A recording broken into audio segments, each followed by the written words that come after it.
Welcome to Penrose Learning, where we make understanding easy. In this video, I will help you cook delicious Alfredo chicken. First, thoroughly pat your boneless, skinless chicken breasts dry with paper towels.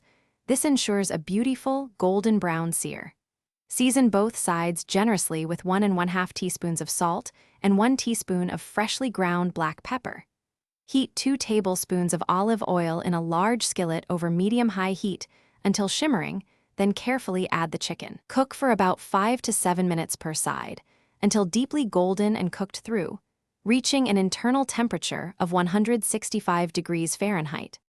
Once the chicken is cooked, remove it from the skillet and set it aside to rest, allowing the juices to redistribute. In the same skillet, melt 4 tablespoons of unsalted butter over medium heat. Add 2 cloves of freshly minced garlic, sautéing for about 1 minute until wonderfully fragrant, but do not let it brown. Pour in 1 1/2 cups of heavy cream, stirring constantly, and bring it to a very gentle simmer. Keep the heat low to prevent scorching. Now, slowly whisk in 1 1/2 cups of freshly grated Parmesan cheese, stirring continuously until it melts smoothly into the cream. The sauce will begin to thicken beautifully.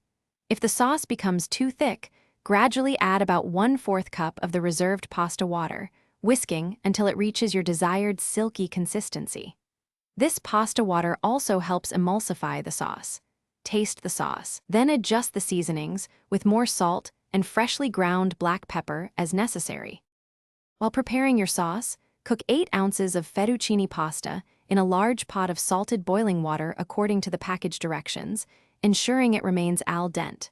Remember to reserve about 1 cup of the starchy pasta water before draining. Slice your rested chicken breasts into 1/2-inch thick strips. Add the freshly cooked and drained fettuccine pasta along with the sliced chicken directly into the Alfredo sauce, tossing gently to coat everything evenly. Thanks for watching. If this was helpful, leave a like and consider subscribing. See you next time.